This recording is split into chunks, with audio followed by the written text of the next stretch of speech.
that's then the beautiful exercise at XGen is allowing our retailers, our partners who are some of the biggest brands in the world, to control how their search experience works for every customer that comes to their page. Hello, everyone, and welcome back to the Traversing Entrepreneurship podcast, a show for business owners who set out to do something different and did not stop there.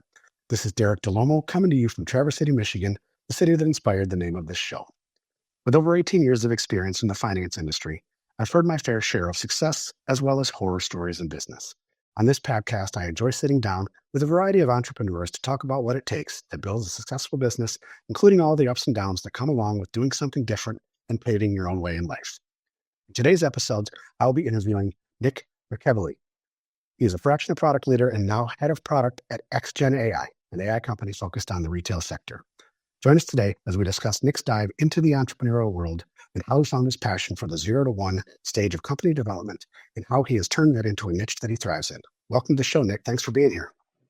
Thanks for having me, Derek. I'm excited to talk about the 0 to 1 thing, even though I feel like it's more than just a number. It's like a riddle that we have to kind of answer together, and it's more than what we can do in the next 30 minutes or so, but excited to share some of the lessons. Well, we will give it the good old college try. Let's do it. So I guess to start off, can you give our listeners a little bit of, your background, your story? How did you get to now where you are as head of product at XGen AI, and kind of what was that trajectory like?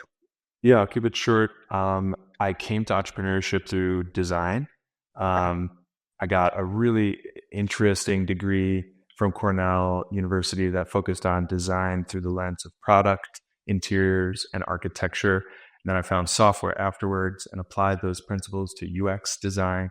So I really understand kind of like how people use things. And UX meaning user experience? User experience design, yeah. So it's very psychological lens design, and use that understanding, mainly design thinking, human-centered design. I don't know if these are buzzwords that folks recognize, but using these frameworks to start businesses. And I've started a few over the years. Some are worth, 8 figures, 9 figures. Some are don't exist anymore. And I've got a lot of lessons from both. The thing that I chose to focus on, though, was testing those ideas. So ideas are not in short supply for me, and I think for most entrepreneurs, problems are abound.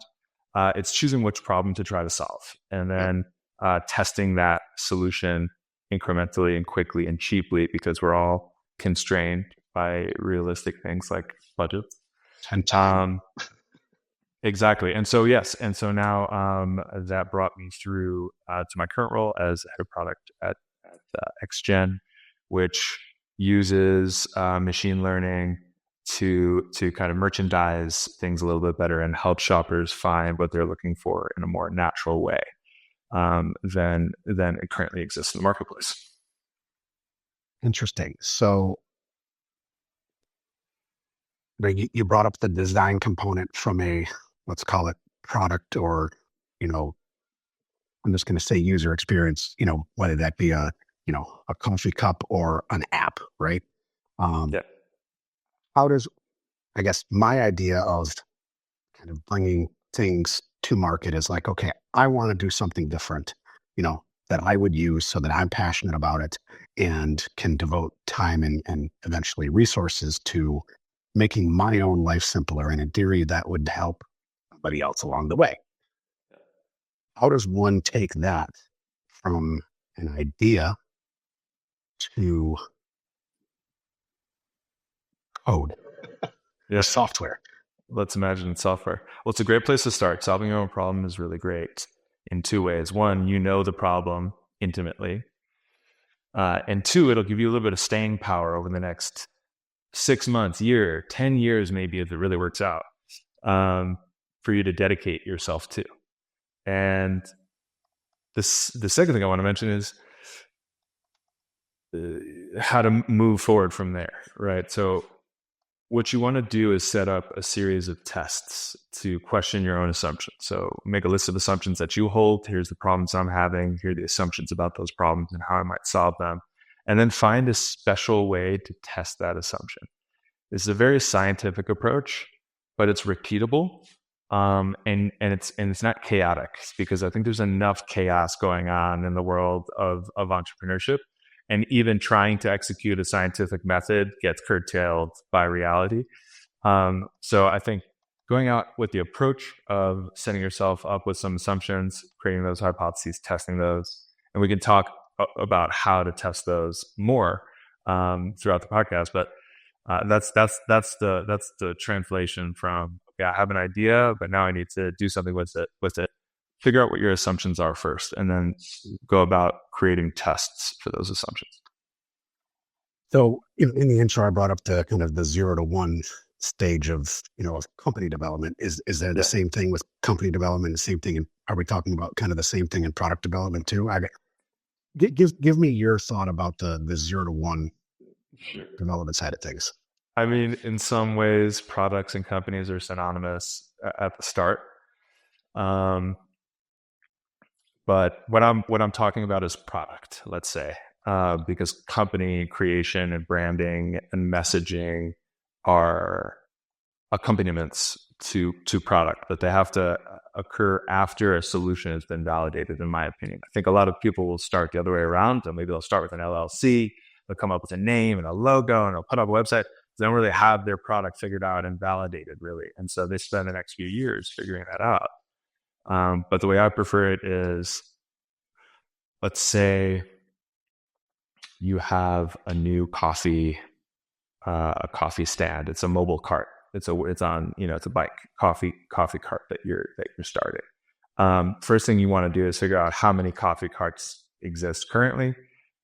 If there are a lot, that's okay. Could be market validation. But then you'll have to figure out where you'll need to put your coffee cart and start differentiating and figuring out.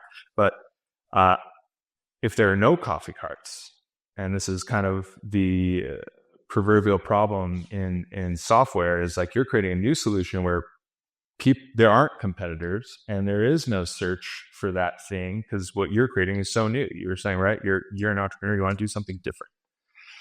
So in those cases, you have to make sure that people want coffee near you. And the way you can do that is by surveying folks, asking them about what their morning routines are, what their beverage choices are. And you can do that really quickly over a weekend. Write down your questions, ask some folks in your local community, try to avoid bias, right? And the same thing would be if you're trying to do something in software. So you go out to your community and ask those questions. It's a little bit more difficult because the internet is quite a big place. But two ways. An understatement of the year. Right? So the two ways that you can validate your idea, if it's an internet product, software product, is by using social media and create some advertisements that are directed towards a simple form or a web page that you've designed. And the second is by looking for customers that fit the mold that you need, using websites like Respondent.io or userinterviews.com to find those people, get their opinions in a pretty quick way. Either one of these takes a week or two to gather, but it will de-risk the next month or few years of your life. It's kind of like putting in the appropriate work ahead of time, or putting in the grunt work ahead of time to, I guess, sounds like putting together an idea or a data set will save you God knows how much, so much suffering. Yeah, so much pain and suffering. Exactly. And if you go about this the whole time in this like curious mindset, and you're looking to be disproven, and you're exploring the problems that the customer is having more broadly than just what you conceived as your solution at first, new solutions will present themselves. Things will appear, and you'll find these new pathways to traverse, and no pun intended. And hopefully beat down as things come your way, as information comes your way, you learn more and more. Are you able to kind of figure out from that kind of initial process whether something has legs or not? It's kind of a gut feeling, or it's a numerical calculation, right? If you're putting $500 into social media ads, no one clicks on it, you could try different messaging and get to a grand, but like at some point you're like, I don't think anyone really wants this, you know? Or if you interview folks and you show them something like a competitor's website or competitor's product, and the feedback that they give is that they aren't really interested in it, or they don't see it integrating into their daily lives, you've just saved yourself months of fantasy and creativity. And I think entrepreneurs especially have a limited amount of that energy, and so I think Sure. what I preach is trying to really conserve that and use it wisely. You were saying grunt work before. I think it's grunt work, but it's also like that's a wise grunt, and that's a grunt that has been beat down over time and knows what it's like to be uninspired for months at a time because they saw what they were doing as a failure, because they had thought that the solution was this is a friend, this is someone else, not me. But I think that that's something to cherish, and the whole testing process and cyclicality of it and the curiosity mindset preserves your entrepreneurial spirit. Yeah, and that's completely a tangent point, but the whole burnout side of things of starting and scaling businesses is absolutely 100% real, and it sneaks up on you. Like you're kind of go, go, go, go, go. You get some successes, you hit some potholes, whatever. Then all of a sudden you're like, I don't really feel like doing anything today. And it's just boom. You can get it back, but it's like you really have to pull up the straps at that point to be like, how do I get back on this horse or bike? Because I will tell you how, Derek. It's by going out and talking to your customers and asking them some questions, doing one of these cycles. Because what often happens is you get told something that's surprising. And we like to get surprised as human beings. Like, surprises are exciting. They're delightful. When we get something new that we see potential in because we understand this problem so much, there's like a little morsel there that we need. It's invigorating. And I hope that is the positive reinforcement that this type of testing mentality breeds. Because when you're feeling burnt out, I mean, there's only one thing that can turn that around, and as long as you're healthy, and that's inspiration. And the way to get inspiration is by looking at something new, finding something that's been undiscovered. And the only way to do that is by talking to your customers in an intelligent way. You make it sound so simple. It is in some ways. It really is. The concept is very simple. I would say executing it is also simple. Executing the enemy is repeatedly. Yeah, absolutely. The enemy is stuff outside of work affecting our emotional resiliency. It's like sleep, habits. It's so many things. But if you can control all of those things and those things are good, I follow this advice. Sure, very, very good. I like that. So, you mentioned in the very beginning, you started companies, some that are worth, 7, 8, 9 figures, other ones that are not in existence anymore. Can you kind of go through some of those, especially call it the failed companies or the companies that don't exist anymore? Can you point to any similarities in the ones that have failed that you can look back and be like, okay, now I know kind of what happened along the way here, why, not necessarily why this particular one failed, but what along the process failed for you? Yeah, I mean, there's no punchline here because we've been discussing it for the last 10 minutes. But the through line was we went to market and invested a lot in either marketing, sales, or growth before we had figured out retention and before we had figured out a good monetization strategy. Those two things were not validated. And if you don't have those two things validated and you try to scale, you're burning money, you're feeling really hastened, and you have all this urgency, and that can be toxic in the sense of now you're distracted and unsettled from the main task at hand, which is figuring out retention and monetization strategy. So that's been the through line, and that's why I spent so much time in this diligence research phase and testing phase before I go live with things, because it always pays dividends. It always pays dividends. if it confirms my assumption or the team's assumption, great. That means we have great intuition and we should continue to test that or trust that in the future. If it denies our assumptions, then we're like, great, good thing we tested that, huh? Or we can say, hey, screw the data. I'm going with my gut, but at least I'm like registering it with all my team members that we're rejecting the information that was given to us in this research and we're just going with our gut. That's fine too. But like, if we're always going with gut, people are often uninspired. They don't know why things are happening there in the dark. It's an active ego often of one or two people.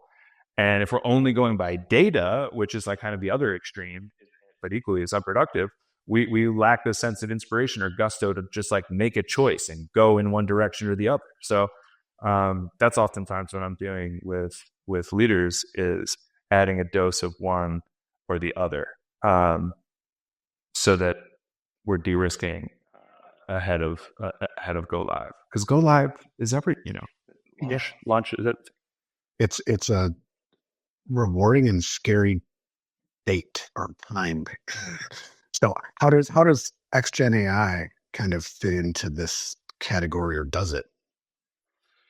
Yeah, XGen is for me personally is a really exciting opportunity for me to polish my expertise in artificial intelligence, and is a point of fascination because I think AI right now is very much about mathematics and models and data ingestion and inferencing, and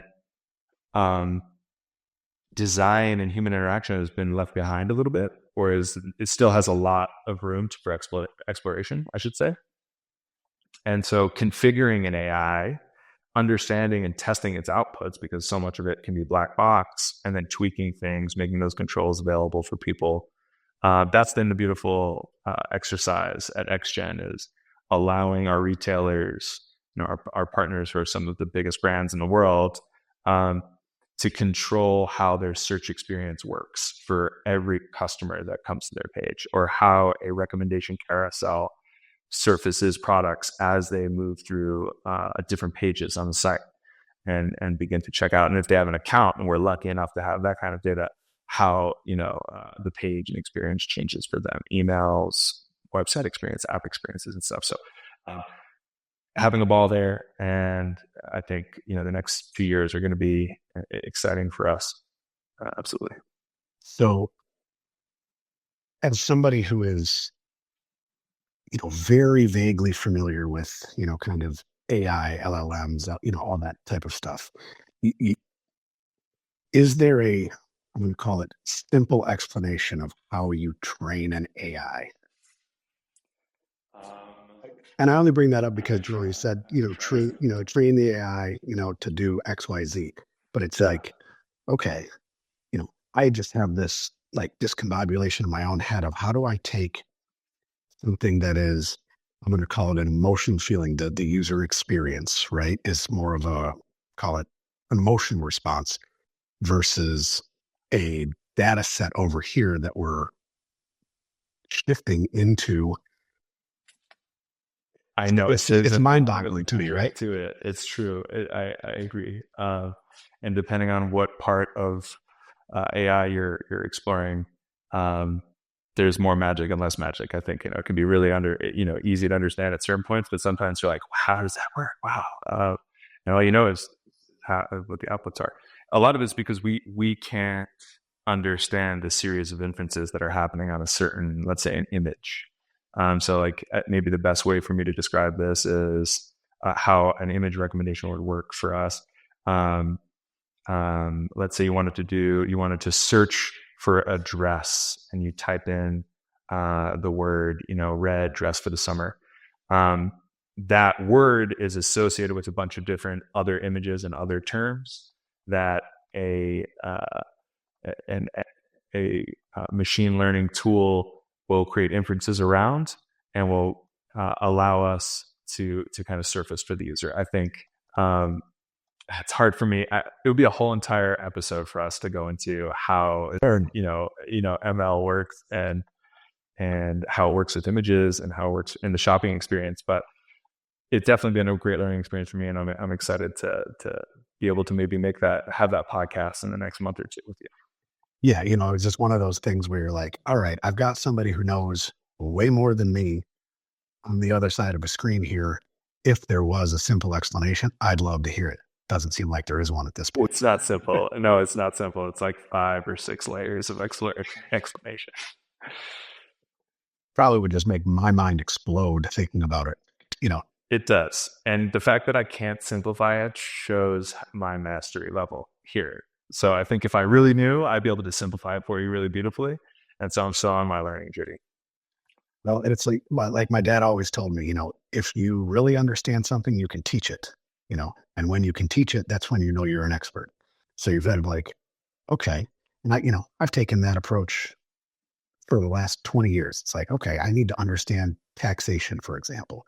So I need to be, if I'm going to be able to provide you proper advice on taxation, I need to understand, okay, here's all the levers that it pulls and here's kind of how it goes through, but then put it into a format that in, 30 seconds, a minute, 2 minutes, I can tell you how it impacts you and you can in turn understand and say, oh, so we're doing it because of this. Now we have an understanding. It's a big question. How does AI work? I'll probably need to do a better job of refining that question because, it's like that one's a little too broad, but my apologies. So like in the retail space for like XGen Ai, for example, that's who you're working for now. How is one able to, let's put it this way, how would you at XGen AI define success in whatever you're doing for a product for a customer? In a numerical sense, we're making them more money. We're selling more product. In a philosophical sense, we're reducing the time that they're spending merchandising using their existing tools, and liberating their kind of creativity. So let's say Disney wanted to partner with, I can't share our client names, but like, a big luxury retailer. And, so there'd be a collection and it'd be the Disney collection. You'd be able to click on that page and there'd be all products that look like princesses or have this royal quality to it. Or Wicked, you have the movie, kind of. And so we would be able to create that collection within a few seconds, right? Where it would take a human being months or at least, a week to like figure out and communicate with everybody what products really fit this. And we give them a really great baseline instantly. So that there's a couple of different value propositions with the tool. But mainly we allow them to control their shopping and merchandising experience for customers. So it seems like you're kind of giving the client data to make good decisions, to know what direction to go for the end consumer to be interested in, just all from data. That's right. That is mind-boggling to me. Yeah, it's pretty cool. Because it's like me here as, somebody that goes on Amazon, or you brought up Disney, for example. I mean, I've got 10, 8, and 7-year-old girls who are, of course, Disney princesses. So it's like, oh, that one registers with me. Like, all right, if I go to Disney's website and I'm looking for whatever Disney princesses, just knowing how much data there is getting before anything shows up on the screen in front of me, how much of that, I don't want to call it engineered, but it is to a degree, right? It's using what my digital footprint says about me and my dependents to put what in theory should be useful to, again, this is so eye-opening to me today to, just to listen to, and we're not even scratching the surface. We're just superficial, and it's right. This is kind of a convenience for people who shop online specifically, and that's a small segment of humanity. But like the functions, the underpinnings of what it does are so broadly applicable. That's why I'm so excited to be working in the sector. So how did you, I mean, we touched on it at the beginning, you were in the kind of the design space to begin with, and then moved into the software space. But how did you figure out what you liked and then transition that to be able to make money doing it? Well, I chose of the 3 or 4 different types of design fields that I was literate in, I chose the one that was making the most money, Okay.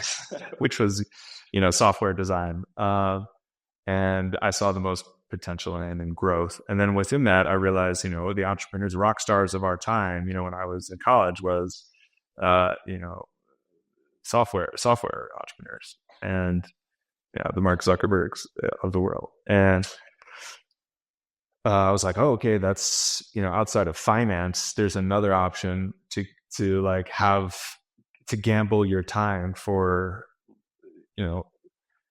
a large amount of wealth, also capitalist in motivation. And so I took my hand at a couple of these things and just wanted to immerse myself in those worlds so I could become literate in them, and spent the majority of my career not in poverty, but definitely not making good money. And it's only been recently that I have, thankfully. But yeah, it's there's a sacrifice, and that's what I knew. I knew it was a long game. I still got there are 5-10 years left in my career, maybe less because of AI. So excited to use these lessons that I've learned future businesses that I'm going to start. Yeah, you brought up a good point there, though. It's like, everybody sees, the entrepreneur that has made it, right? They see that tip of the iceberg. They don't see anything that you just brought up about, the, 5 or 10 years of letting you close to the poverty line, salary, time, weekends, nights. Yeah, no benefits, no fun, no, none of this. Oh, whatever, you know, monetary or piece people want to point to of what is my success, right? So, so, we talked about how OpenAI, you would say OpenAI, XGen AI, would define success. How do you define success for yourself? I create metrics for myself professionally in the form of OKRs, and then Which I means have what? some objectives and key results. So it's a framework that's used in a couple of different startup environments. I think it came from Google. So the objective is something that leads to the mission or vision of the company or the quarterly goal. And then that objective has key results that are quantifiable, like develop 3 scenarios for this revenue model, or test this product on 20 users, or whatever, something that can be quantified and clearly completed, or increase this conversion rate by 4%, whatever it is. So I have those professionally, and then for myself personally, I just have some intentions for the year. That's how I quantify success. All right. So how much of your, I guess, when we first interviewed, you were kind of big on the fractional product talent side of things, and now it's all right, head of product development for, an AI company. How would you, how do I want to word this?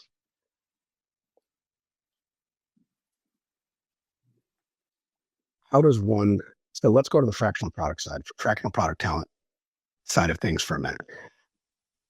What does that mean to you, and how can that be, for somebody that has, let's say, a lot of ideas, right? Like starting companies don't necessarily like scaling companies, got a lot of ideas. How can it become a fractional product specialist or a buzzwords are all over the place, fractional CMO, fractional CFO, fractional whatever, define for me what a fractional product talent looks like and what the trajectory of that can look like. Sure. Yeah. Fractional product leadership, I think, is pivotal. Um, it's vital for software companies in the early stage because you get a lot, like decades of experience that would be unreachable based on salary limitations that most early stage companies have for a fraction of the price, which helps you avoid common mistakes that people make early on. Um, and to be qualified for that position, I think you have to go through, to develop dozens or hundreds of products before you can properly say you know how to do it. Because I think that's uh, just a question of integrity for someone who's considering this. It's like if being a consultant is nice, but you have to have been in their shoes, I think, to properly advise someone. Um, and so that one of the reasons why I wanted to be in fractional product is so that I could stay sharp on the 0 to 1.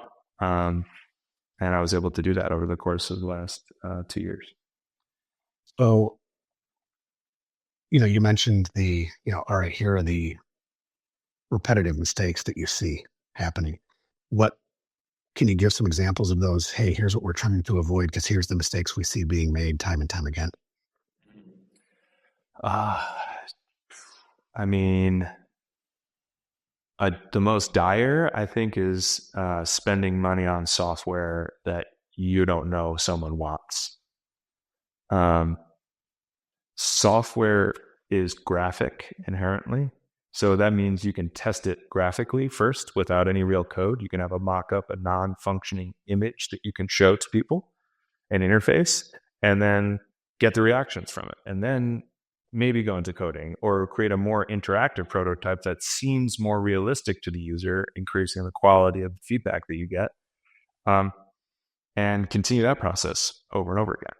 So I think that's the solution to the most common issue. People will just say, "Oh, okay, I've got 20 grand. I can hire this dev team in whatever country and use that trade off of you know a good dollar rate maybe for an MVP." But you don't know if that's the right software product. Like you just spent 10K or 20K building the wrong thing. Like I'm glad that you were able to do that, and maybe that feels good. You have some software you can click through. It feels, but no one's using it, and that feels awful for the development team. They're like, well, we don't have any more work. That sucks. No one's using the product that we worked hard on, and you have a dip in morale and confidence because you took a swing and a miss. So my philosophy is to take base hits, especially if you're early on in your career as an entrepreneur. Test your intuition before you just trust it outright, and the more superficial mistakes that I see people make are like, oh, I'm gonna redo my website 5 times. Your website's not the problem. Or like, I need to change my logo again, or we need to rebrand. That's not the problem. The problem is you're not saying the right things on sales calls. You haven't thought through the rejection points or the friction points in a sales call if it's a B2B product, or you haven't thought through the onboarding strategy if it's a B2B or B2C product. So those are the places where you need to be thinking. And I think there's a lot of fear in focusing in those areas or just unawareness. And people often have their attention on things that are the low hanging fruit. Yeah, and I think you hit the nail on the head there. I think unawareness breeds fear. you know, Unfortunately, fear sells.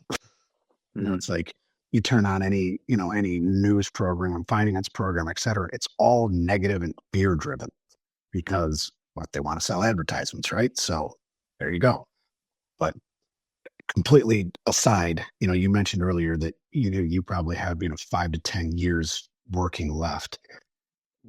What does your trajectory look like, in your mind now? What does that look like for the next 5 to 10 years, knowing that you like starting companies and not scaling companies, but it seems like XGen AI is getting more of a scaling phase. They are in a scaling phase. And there's so much opportunity, and in that regard, they're still really early on, and so that's exciting. I think the industry opportunity is massive, and so I just really want to be developing expertise in that industry.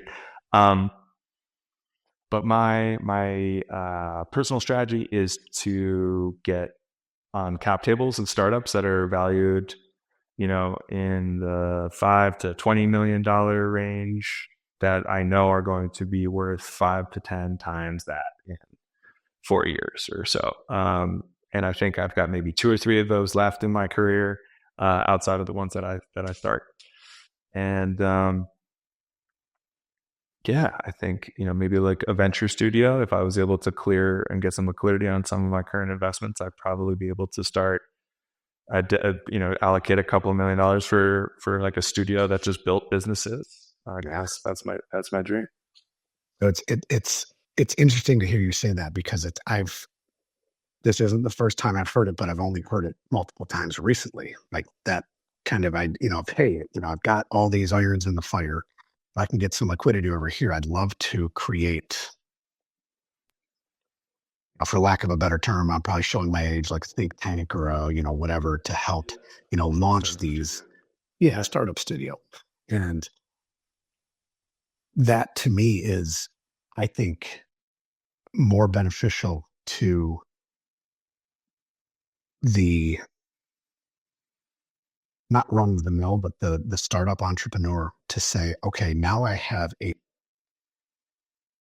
pool of resources, not necessarily monetary, but intellectual resources, to help me take, whatever my idea or ideas are, bring them to a marketable and saleable. But like you mentioned before, I mean, with the whole revenue thing and the retention side, if I'm able to bring, all of this stuff that's under, in this big dome here, and say, all right, with all of this help along the way from the likes of you and other people who have done this 5, 10, 15 times, my probability of success just went up exponentially. Yeah. But it's not available, at least to the masses right now. So there's our $1 billion idea, Nick. There's a great website called jobs@venturestudios.com, for anybody that's interested in working in a venture studio. And it is a model that I think is growing. I don't know what the percentages are, but it's growing really fast in the last 5 years, in the venture landscape. Venture landscape. Kind of like a taboo term right now, because people think, how the perception kind of drives reality for people, right? And it's like private equity was a big thing for a while. Now it's got a negative connotation. Venture capital and private credit seem to be the next big ones. And I'm like, all right, how long does that go before it gets a negative connotation? Yeah. I think what you're doing and what I think other folks are doing in buying small businesses that are operational, cash flowing, and optimizing them, maybe buying a few and having a small portfolio, that seems to be the next cool thing in the financial investment market. Yep. I would say, like we talked about.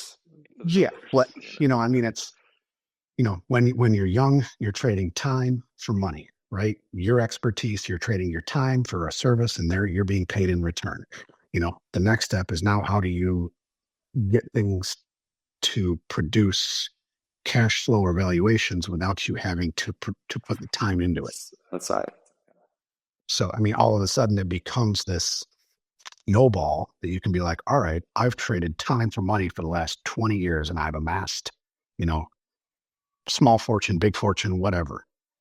How do I, make that do more what's in my wheelhouse without me having to do it? And I mean, I think that's every entrepreneur's dream, right? Is to be like, okay, this was a success. This was a failure. I want to do more of this, but I don't necessarily have the time or bandwidth to start it from scratch again. How do I go and find that next one? That, okay, they've crested the first hill and they need a little push up the next one to become this not next big thing, but something that cash flows and can scale.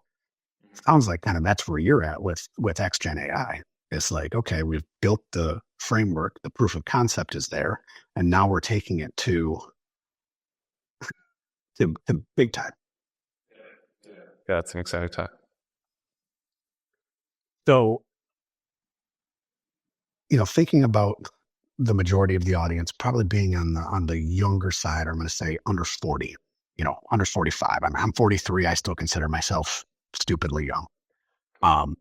But everybody's got ideas, but none of us know how to kind of compartmentalize them into actionable items.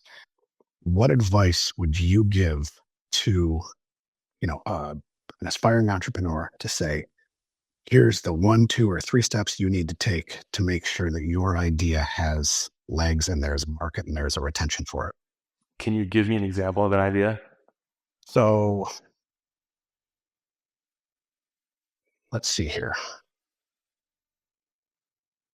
Well, so I just recorded a podcast earlier today with a guy who has, call it reverse recruiting. So, he's created a product that you're searching for a job, but you don't, you're going out on Indeed and blah, blah, blah. This is kind of saying, okay, it's taking it all here for you. It's putting the applications together, firing them off, and helping you find the right job for you with, your criteria, so, hey, I was making 6 figures and now nobody's offering more than 75 grand. I need to be at, 120. I need to be work from home and I need to do all these things. And it's got to be in this sector. That has legs because, and especially with the people that he's working with, it's like, okay, he's working with the C-suite type people who are normally, it's a 6-month process and 5 to 7 interviews to land, a CMO job or a CFO job. Which is probably a bad example because it's too niched. But let's go back to the coffee cart one, and just say, okay, we've got this. It takes time, it takes money, and it takes an idea and some data. How can I take that idea, make sure that it has, what advice would you give me besides the ones that you already did, of, going and talking to, I guess, what advice could I have that would be internally looking as opposed to externally and say, do I have the scones to do this? The usually what I think you mean and what people understand when they say I have an idea is what I think people mean is I have a solution. So correct. The coffee cart concept, right? We didn't start saying, oh, I think people need some beverage in the morning that's hot and caffeinated. Should we go and explore that? We were like, I want a coffee cart. I know that for some reason that's my solution. So take your idea, recognize that it's a solution, and start exploring whether or not that solution is correct. That's the internal struggle. Is okay. You come up with your solution and then get wedded to it, and if it doesn't work, you're upset. And so instead of being tied to the solution, explore the problem, explore the person that is going to get coffee. What is the problem that they have?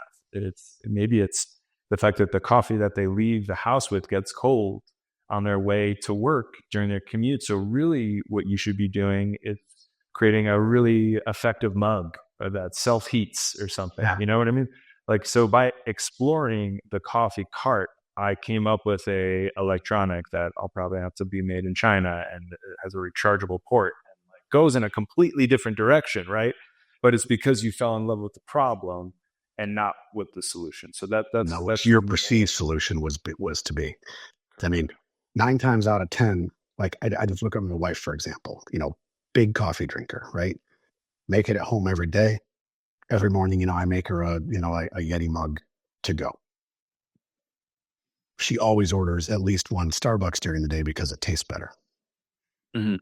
So where is the problem there, right? It's not necessarily the coffee, it's the taste, and it's not being able to get this Starbucks taste in a Starbucks capsule. Yeah. So, we've completely went the other way because you mentioned the rechargeable mug to keep things warm. We had one of those. It lasted for about a month. I had one too. Yeah, I had one too. Set it on the thing, it recharges, and then she's got. But I understand why they made it, right? Like I get and then I think it became a logistical issue. more than anything. But yeah. Yeah, because electronics and water don't mix. And yes, batteries that small and heating elements that small have short lifespan. So it doesn't really. So yeah, um, that's my advice. Is step one is disassemble the idea, recognize it's a solution, and make sure you understand the problem that you're solving. Stay curious about that. I like it because, because and you can do that in anything, regardless of whether it's, you know, entrepreneurship, health, finance, anything. If you think you're providing a solution, you haven't identified the problem yet. You have to reverse engineer from the actual problem to get to the correct solution. And it is there. That's exactly right. And that's what I spent the last 10 years of my career becoming obsessed with, because I had the same realization a while ago. Yep. And that's, I see it all the time in finance. I see it all the time in tax, and I grew up the son of a physician. So same thing, patient presents with X. Well, the real problem is generally not the product of this symptom, right? It is something over here. You've got a blocked artery or vein in your leg, that is impacting, your mobility in your left arm. I don't think it's coincidence that you're referencing a scientific discipline, right? Correct. Yeah, no, it's funny because all of this stuff can be, if you're able to walk through the process of, so having a process to get to a decision makes things so much simpler. It just makes things faster. Yep. It makes things repetitive. It creates a culture after a few cycles of trust in that process, and the stress of the whole entire process and the ego and the opinion starts to fall away. And that, to me, that's a beautiful point to be at in a company. It's very rare, but I've seen it before, and it's calm and peaceful, and which is so rare in a startup, right? And so that's another reason why I fell in love with this, because it's a keystone in the whole entire company building process. I love it. So we usually start to wrap up every episode by giving, guests, you in this scenario, a few minutes to leave a message to listeners, whether it's to offer more advice, discuss what you care about, expand on personal experiences, kind of whatever comes to mind. It's time for you to have the floor and give our listeners a little bit of what you have to offer. It's just this mentality shift. I think if you're an entrepreneur and you've had successes, or if you're an entrepreneur that hasn't had any successes yet, I would just remind you of the value of curiosity in this whole process, and how ego is our natural enemy and we need it. It's our complement. It allows us to delude ourselves and others into this big, broad vision of the future and how things could be, and how other people want us to be in our own mind.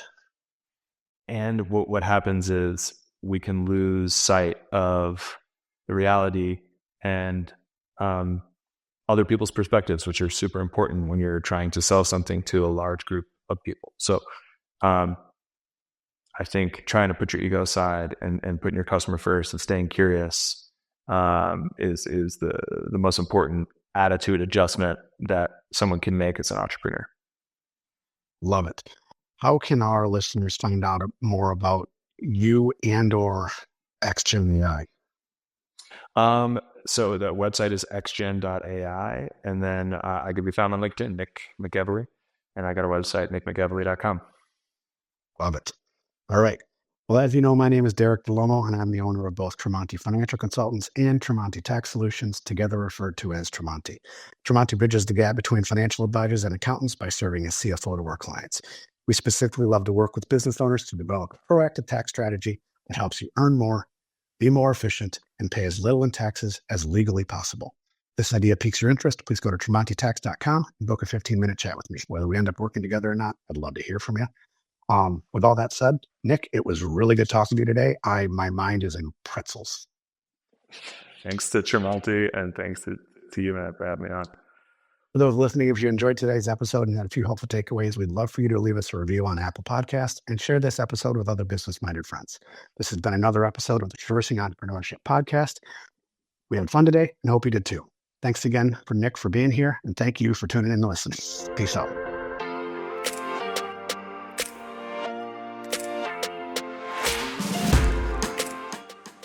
This podcast is presented by Tremonte Financial Consultants, LLC. The firm is registered as an investment advisor and only transacts business in states where it is properly registered or is excluded or exempted from registration requirements. Registration as an investment advisor does not constitute an endorsement of the firm by securities regulators, nor does it indicate that the advisor has attained a particular level of skill or ability. The information presented is believed to be current. It should not be viewed as personalized investment advice. All expressions of opinion reflect the judgment of the presenter on the date of the podcast and are subject to change. You should consult with a professional advisor before implementing any of the strategies discussed.